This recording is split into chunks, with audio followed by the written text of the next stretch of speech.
देखो हमें दिया गया है टाइटेनियम, पानी के 6 मॉलिक्यूल और इसकी पावर में +3। तो इसका हमें क्या करना है, बीबीटी द्वारा, बैलेंस बॉन्ड थ्योरी द्वारा सारी कुछ चीज़ें बतानी है। तो हम कैसे निकालेंगे इसकी, हम क्या निकालेंगे, प्राथमिक संयोजकता।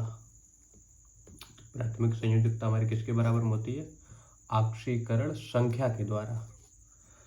तो इसकी हमें ऑक्सीकरण संख्या निकालनी है। तो टाइटेनियम की ऑक्सीकरण संख्या इसकी हमें निकालनी है, उसकी x मान लेते हैं। ये टाइटेनियम का एक ही मॉलिक्यूल है, तो इसमें x में 1 से गुणा करेंगे या नहीं करेंगे कोई फर्क ही नहीं पड़ रहा। हम किसके पास पहुंच जाएंगे, अगले मॉलिक्यूल के पास में जब पहुंचते हैं तो किसका चिन्ह लगाते हैं, प्लस का चिन्ह लगाते हैं। पानी की जो ऑक्सीकरण संख्या होती है वो कितनी होती है, 0, क्योंकि ये उदासीन लिगेंड है। पानी के मॉलिक्यूल कितने हैं, 6 से गुणा कर देंगे। अच्छा, हमारे सारे मॉलिक्यूल खत्म हो गए ना, अब हम क्या लगाएंगे, बराबर का चिन्ह। इसके ऊपर आवेश देखेंगे कितना है, +3, तो कितना लग देंगे, +3। तो ये कितना आ जाएगा, x + 0 बराबर +3। तो x बराबर ये कितना आ जाएगा, +3। तो प्राइमरी जो संयोजकता हमारी आई है ना इस यौगिक की, वो कितनी आई है, +3। अब हमें द्वितीयक संयोजकता चाहिए इसकी। तो द्वितीयक संयोजकता कैसे निकालेंगे, द्वितीयक संयोजकता जो हमारी होगी ना वो कितनी, समन्वय संख्या के बराबर होती है। इसके अंदर कितने लिगेंड जुड़े, 6 लिगेंड जुड़े हैं ना, तो इसकी समन्वय संख्या 6 है, तो इसकी द्वितीयक संयोजकता भी 6 हो जाएगी। अब हमें इसका क्या निकालना है, इसके बारे में हमें जो जानकारी चाहिए है उस जानकारी को बताने के लिए हमें इलेक्ट्रॉनिक विन्यास लिखना पड़ेगा। अच्छा, इलेक्ट्रॉनिक विन्यास लिखने के लिए टाइटेनियम जो होता है उसका जो परमाणु क्रमांक होता है 22 होता है।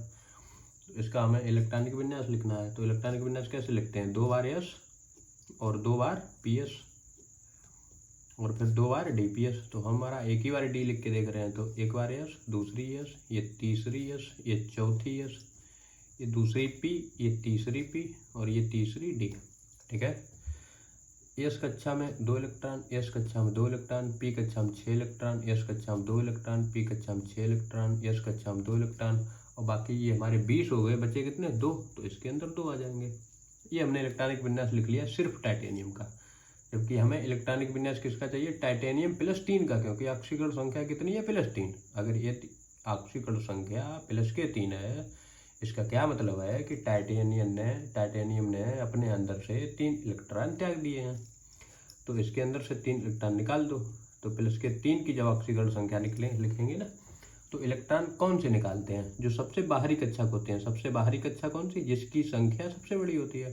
तो यहाँ कितना लिखा है, ये 4 लिखा है, बाकी सब जगह 3। तो सबसे बाहरी कक्षा हमारी यही हो गई है।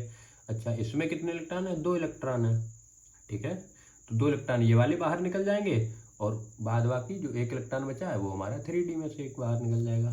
तो इसका इलेक्ट्रॉनिक विन्यास कितना, 1s2, 2s2, 2p6, 3s2,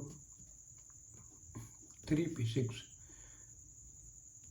4s0 और 3d1। सिर्फ इतना बचेगा। अब हम क्या करेंगे, इसका बॉक्स बनाएंगे।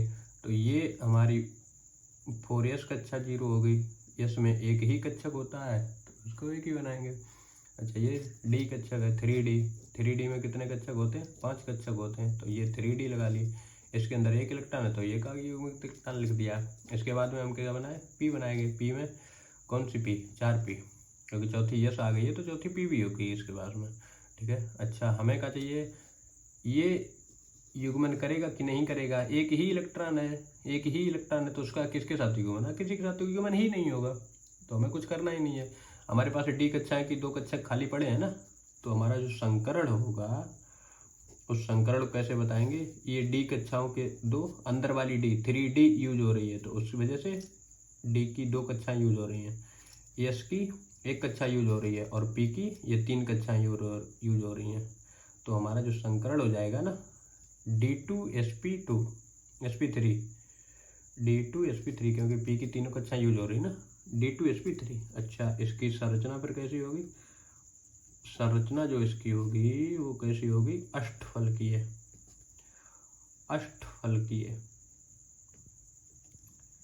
ठीक है, अच्छा इसके अंदर एक इलेक्ट्रॉन जो है अयुग्मित दिखाई पड़ रहा है ना, तो ये यौगिक कैसा होगा, रंगीन। ठीक है, और दूसरा कैसा होगा, ये प्रतिचुंबकीय होगा या फिर अनुचुंबकीय? अनुचुंबकीय होगा, क्योंकि उसके अंदर अयुग्मित इलेक्ट्रॉन पाया जा रहा है, तो ये कैसा होगा? अनुचुंबकीय। ठीक है, इतनी चीज आ गई ना। अब इसका हमें मैग्नेटिक मोमेंट निकालना है, चुंबकीय आघूर्ण निकालना है। तो चुंबकीय आघूर्ण कैसे निकालते हैं? चुंबकीय आघूर्ण जो है वो हमारा किसके एम द्वारा प्रदर्शित करते हैं इसको। ये होता किसने का? √n और n प्लस के 2 के बराबर होता है। जहाँ ये सब लोग गलती कर रहे हैं, जहाँ n जो हमारी है वो अयुग्मित इलेक्ट्रॉनों की संख्या है, अयुग्मित